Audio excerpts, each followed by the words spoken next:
जन्मदिवस आहे असे संत गाडगे महाराज यांच्या 150व्या कार्यक्रमानिमित्त सगळ्यांना हार्दिक हार्दिक शुभेच्छा। मित्रांनो, एखादी व्यक्तीची जेव्हा प्रतिमा पूजन होतं किंवा त्यांचं नाव लौकिक होतं, त्या प्रतिमा पूजन मागे किंवा त्यांच्या विचारांच्या मागे त्यांनी केलेला त्यांच्या कार्यक्रमा म्हणजे त्यांनी त्यांच्या आयुष्यभर केलेले काम असतं आणि ते काम ते जेव्हा हयात होते तेव्हा ते लोकांना योग्य वाटत नव्हतं, अयोग्य वाटत होतं। परंतु मित्र, ज्यावेळेस जी व्यक्ती हयाती असते, जिवंत असते, त्यावेळेस त्यांचे विचार बऱ्याच लोकांना पटत नाही, कारण ते विचार थोडे चुकीचे वाटतात। संत गाडगे महाराज दिवसभर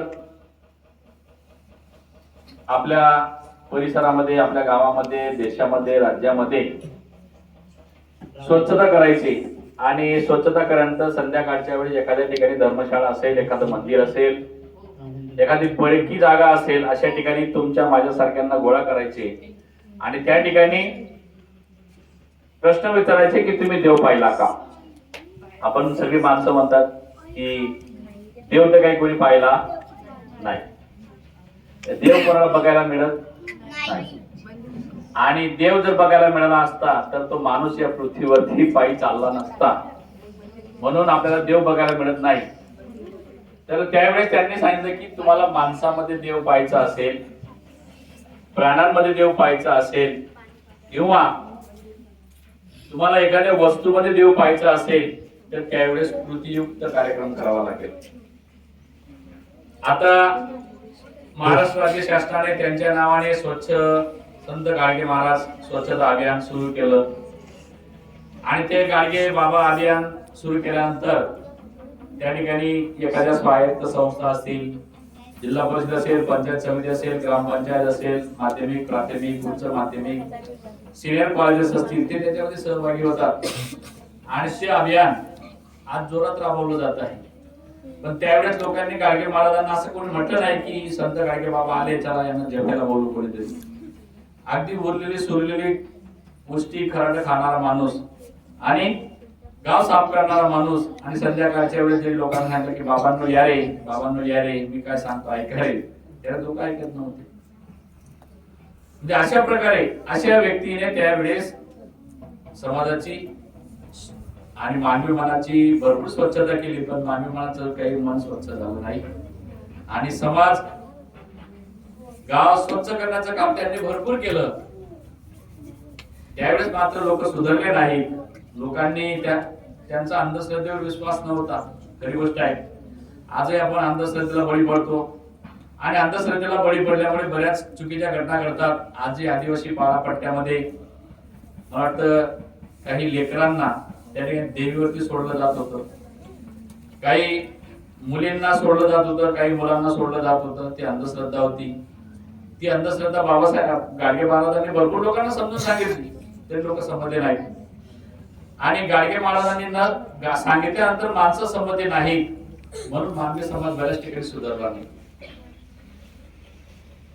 असे अनेक कार्यक्रम त्यांनी हाताशी घेतले, मंदिरं स्वच्छ करण्याचं काम केलं आणि आपण काय केलं की त्या विशिष्ट धर्मामध्ये, जातीमध्ये जन्मास आले होते म्हणून तू विशिष्ट जात, धर्म, पंथ त्या संतांना पूजतो, परंतु नाही, महाराष्ट्र शासनाने त्यांची दखल घेतली आणि दखल घेऊन त्यांच्या नावे अभियान सुरू केलं आणि त्यांच्या नावे अभियान सुरू केल्यानंतर आज ते अभियान जोरात चालू आहे। आपण पाहतो फक्त त्याचं काहीतरी थोडंसं नाम बदललं जातं, नाव बदललं जातं आणि नाव बदलल्यानंतर त्यांच्या नावाने युनिव्हर्सिटी आहेत, त्यांच्या नावाने मोठमोठी कॉलेजेस आहेत, त्यांच्या नावाने मोठ्या मोठ्या शाळा आहेत, त्यांच्या नावाने मोठ्या मोठ्या स्वायत्त संस्था आहेत, त्यांच्या नावाने मोठा साखर कारखाना आहे, अशी अनेक गोष्टी आहेत। इव्हन एवढंच नाही, महाराष्ट्र पुरतं मर्यादित आहे नाही, तर गुजरातमध्ये देखील काही शाळांना जे काही थोर विचारवंत होते, नेते मंडळी होती, यांची देखील नाव दिली गेली। स्वामी विवेकानंद जी असतील, लोकमान्य टिळक असतील, गांधीजी असतील, त्यांच्याच बरोबरीने संत गाडगे बाबा यांच्या देखील बऱ्याच शाळांना नाव दिली गेली। म्हणजे असं मात्र ते नाव का दिलं जातं, याची जयंती, पुण्यतिथी, हा उत्सव का साजरा केला जातो, याचा मागचा हेतू आहे की त्या संतांनी, त्या व्यक्तींनी केलेले काम आहे ते काम त्यावेळेस त्या लोकांनी ते समजून घेतलं नाही. आज ते काम तुम्हाला आणि मला करायचं आहे, म्हणून ते स्वच्छता अभियान चालत असतं. ते अभियान चालत असतं आणि त्या अभियानाच्या माध्यमातून लोकांपर्यंत जायचं असतं. नाही तर आपण पाहतो एखादं अभियान आलं की आपण फोटो काढतो वगैरे वगैरे, आपल्या स्वतःच्या अंगणातली घाण आपण साफ करत नाही. आता मागे मोदीजींनी एक प्रकल्प हाती घेतला होता, ते म्हणजे नदी स्वच्छ करणे. आपण सगळेजण काय आज आपल्या तुमच्या माझ्याकडे असलेली फुलं, काही पात्र असतील, आपल्या पानं असतील, आपण काय करतो नदीमध्ये फेकायला जातो. फेकायला जातो की नाही, की त्याला ते काय असतं, निर्माल्य असतं. ते निर्माल्य त्याला कोणाचा पाय लागू नाही, म्हणून ते आपण नदीमध्ये टाकायला जातो. मग त्यावेळेस मोदीजींनी एक संकल्प केला. मोदीजींनी गंगा साफ केली. ती गंगा साफ करत असताना तुम्हाला माहित नाही, तुमच्यापैकी गंगेमध्ये कोण गेलं मला माहित नाही, पण गंगेचं पाणी असं आहे की गंगा नदीमध्ये जर कोणी काही फेकलं तरी ती बाजूला साईडला फेकून देते. मग तुम्ही गंगेचं दर्शन कुठेही घ्या तर, आणि एकदम गार पाणी असतं.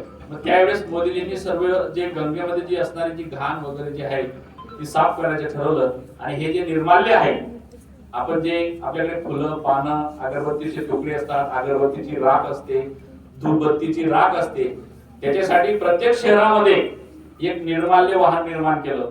आणि मग ते वाहन गलोगलीमध्ये गावोगावामध्ये फिरतं आणि ते निर्माल्य एका ठिकाणी गोळा केलं जातं. आणि ते निर्माल्याचं कुठल्याही प्रकारे काही होऊ नये याच्यासाठी ते निर्माल्य एका विशिष्ट ठिकाणी ठेवलं जातं की ज्याच्या ठिकाणी कोणाचा पाय लागणार नाही. जसं सर्वसाधारण कचरा डेपो मध्ये फेकला जातो, तसं ते निर्माल्य कुठल्याही नदीमध्ये न फेकता एखाद्या ठिकाणी विशिष्ट ठिकाणी, त्या ठिकाणी कोणाचा पाय लागणार नाही, ते अपवित्र ठरवलं जाणार नाही, अशा ठिकाणी त्या निर्माल्याची व्यवस्था केली गेली. म्हणजे अशा प्रकारे विविध सुधारणा खूप झाल्या. संतांचे नावे अभियान आले. संतांच्या नावे अभियान आल्यानंतर ते अभियान सुरू केले आणि त्या अभियानाच्या माध्यमातून माणसं मात्र काही बऱ्यापैकी सुधारली, बाकीची नाही सुधारली. एवढा महत्वाचा दिवस आहे. आज तुम्ही लगेच एकमेकाशी चालू आहे तुमचं काहीतरी कुरबुर कुरबुर कुरबुर काय ते आपल्याला हे समजत नाही. आता गाडगे महाराजांनी आपण पाहिलं, त्यांच्या प्रतिमेकडे जर पाहिलं तर त्यांच्या अंगावरती आता फोटो मध्ये चांगले कपडे दाखवले थोडेसे, परंतु ऍक्च्युअल त्यांच्या अंगावरती कायमस्वरूपी फाटलेले कपडे असायचे आणि ते फाटलेले मात्र व्यवस्थित असायचे, म्हणजे धुतलेले असायचे. आणि फाटलेले कपडे घालून त्या माणसाने समाजाची सेवा केली, गावाची सेवा केली, गावामध्ये स्वच्छता राखली. आपल्यासारखं केलं नाही. आता बरं झालं गटारी झाल्या म्हणून, पूर्वी गटारी नव्हत्या. गलीच्या मधोमध अशी गटार व्हायची, हा इकडून व्हायचा, तो इकडून व्हायचा, हा इकडून व्हायचा, तो तिकडून व्हायचा. ती गटार कालांतराने एवढी गटार एवढी व्हायची, एवढीची एवढी होऊन जायची. आणि मध्येच कोणतरी एखादा ट्रॅक्टरवाला यायचा तो सगळा सत्यानाश करून चालला जायचा. पण आता कालांतराने प्रत्येक गावामध्ये सोय झाली, गटारी झाल्या. पूर्वी ओपन गटारी होत्या, आता अंडरग्राऊंड गटारी झाल्या, आता पाईपाच्या गटारी झाल्या. तरी सुद्धा आपण काय करतो माहितीये का, आपल्याकडे असलेले जे गटारवरती जे चेंबर असतं, त्या चेंबर मध्ये आपण काय करतो, आपलं काम व्हावं आणि दुसऱ्याचं काम बिघडावं म्हणून चेंबर मध्ये आपण घाण टाकून देतो. आता मला सांगा, चेंबर मध्ये जर घाण गेली तर काय होणार, चेंबर ब्लॉक होईल, पाईप ब्लॉक होईल. आपण अशी काळजी घेतली गेली पाहिजे की चेंबर मध्ये कोणी कचरा टाकू नये, तो कचरा आपण वरच्या वर काढला गेला पाहिजे. आपण ते करत नाही. फेक काही विवेक, आता नारळच्या सुट्ट्या फेकतात, केसही फेकतात. तुमच्या घरामध्ये बाथरूम असतो, महिला मंडळ, तुमच्या घरामध्ये बाथरूम असतं तर आपण तो बाथरूम काय करतो, स्वच्छ करतो की नाही, की आपले केस त्या बाथरूम मध्येच राहू देतो. कालांतराने ते केस जर त्या पाईपलाईन मध्ये गेला, त्या चेंबर मध्ये गेला तर ते चेंबर ब्लॉक होतं, पूर्ण घराची पाईपलाईन ब्लॉक होते. आणि पूर्ण घराची जर पाईपलाईन ब्लॉक झाली तर आपली पूर्ण त्या ठिकाणी असलेली अंडरग्राऊंड काय आहे, प्लंबिंग खराब होते. म्हणजे ही काळजी जशी आपण आपल्या घराची घेतो, तशी सामान्य जी गटार असते त्या गटारीची देखील आपण काळजी घेतली गेली पाहिजे.